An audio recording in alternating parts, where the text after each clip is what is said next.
আসসালামু আলাইকুম। আশা করি আপনারা সবাই ভালো আছেন। আলহামদুলিল্লাহ আমিও ভালো আছি। সকাল সকাল বাজার গোছাতে চলে এসেছি। আপনারা হয়তো বলতে পারেন যে আপু প্রতিদিন বাজার বসান। প্রতিদিন না, আমি বেশ কয়েকদিনের বাজার একসঙ্গেই আপনাদের ভাইয়া আমাকে এনে দেয়। কিন্তু আপনাদের ভাইয়া তো সেরকম সময় পায় না, সেই জন্য সকাল সকাল বাজারটা আমাকে এনে দেয়। এখানে কিছুটা শাক নিয়ে এসেছে, পুঁই শাক এবং কলমি শাক। আমি সুন্দরভাবে কলমি শাকগুলো বেছে নিয়েছি। দেখুন, আমি প্রত্যেকটা গাছে সুন্দরভাবে বেছে নিয়েছি, কিন্তু মাথার যে অংশটা আমি একটা করে পাতা রেখে দিয়েছি।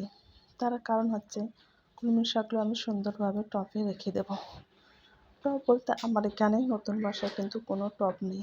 আপনারা যারা আমার আগে থেকে ভিডিও দেখেন তারা অবশ্যই জানেন আমার নিচের বাড়িতে অনেকগুলো টব পড়ে আছে, কিন্তু এখানে নতুন বাসায় কোনো টব নেই। তাই একটা প্লাস্টিকের মগে করে আমি সুন্দরভাবে রেখে দিলাম।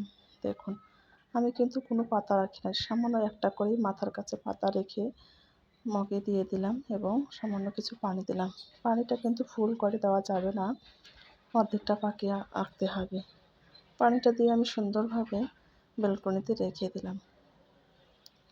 আমি এটা আপনাদের সঙ্গে প্রতিনিয়ত শেয়ার করতে থাকবো যে এটার অবস্থা কী হয়, সেটা আপনাদেরকে দেখিয়ে দেব ইনশাআল্লাহ। এখানে আমি শাকটা সুন্দরভাবে বেছে পলিথিনে করে রেখে দিলাম, কেননা এটা আমি এখন রান্না করব না। এদিকে পুঁই শাকটা আমি সুন্দরভাবে বেছে নিয়েছি। এটাও আমার গাড়ার ইচ্ছা ছিল, কিন্তু পারলাম না, কেননা পুঁই শাকটা কিন্তু মাটিতেই গাড়তে হয়। আমার কাছে টবও সেরকম ছিল না, আর এদিকে মাটিও আমি কোথাও পেলাম না, সেজন্য আমি লাগাতেও পারলাম না।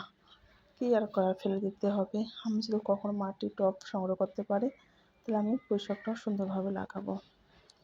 এইদিকে ফিল্টারে আমার পানি দিতে দিতে অবস্থা খারাপ, কেননা সবসময় তো মনে থাকে না, কাজে ব্যস্ত থাকতে হয়। ফিল্টারে পানি দেওয়া ঠিক মতন হচ্ছে না। যখনই পানি খেতে চাই দেখছি পানি কম হয়ে গেছে। কিন্তু ফিল্টারের সঙ্গে এগুলো যন্ত্রপাতি কী জন্য আমি বলতে পারবো না, সেগুলো দিয়েছিল আমাদের। এর সঙ্গে একটা তারও দিয়েছিল, কিন্তু এটা আমাদের সেট করা হয়নি। আপনাদের ভাইয়া বলতেছে, কেন পানি দিতে এত সমস্যা, আমি তোমাদের এটা সেট করে দিচ্ছি, আর কখনোই পানি দিতে হবে না।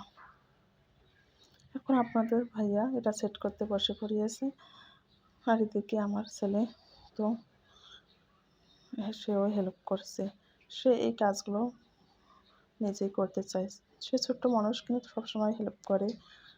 দেখে শেখে, এটা আমার অনেক ভালো লাগে। দেখুন সুন্দরভাবে কীভাবে সেট করছে সেটা আপনারা দেখে নিন, কেননা হয়তো কখনো আপনাদেরও প্রয়োজন হতে পারে। এটা এমন কোনো কাজ না যে মিস্ত্রি ডেকে করতে হবে, আপনারা সুন্দরভাবে এটা সেট করতে পারবেন। ডাইরেক্ট যে লাইনটা থাকে ওই টেপটা খুলে নিয়ে সুন্দরভাবে যেগুলো থাকে ওইটা সেট করে দিলে হয়ে যায়। দেখুন কত চিকন একটা তার দিয়েছে। আমি সুন্দরভাবে আপনাদেরকে দেখার চেষ্টা করছি। এখানেও সুন্দরভাবে আপনাদের ভাইয়া সেট করে নিল। দেখুন, এটা দিয়ে কিন্তু তারটা দিয়ে পানি আসবে। তারটা কিন্তু অনেক বড় ছিল, আমি যদি ফিল্টারটা আরও দূরে রাখতাম তাহলেও কোনো সমস্যা হতো না। তারটা এখন কিন্তু অনেক পরিমাণে বড় হয়ে আছে। আর কীভাবে পানিটা আসতেছে সেটাও আমি আপনাদের সঙ্গে শেয়ার করব। দেখুন, এই দেখুন পানিটা আসতেছে।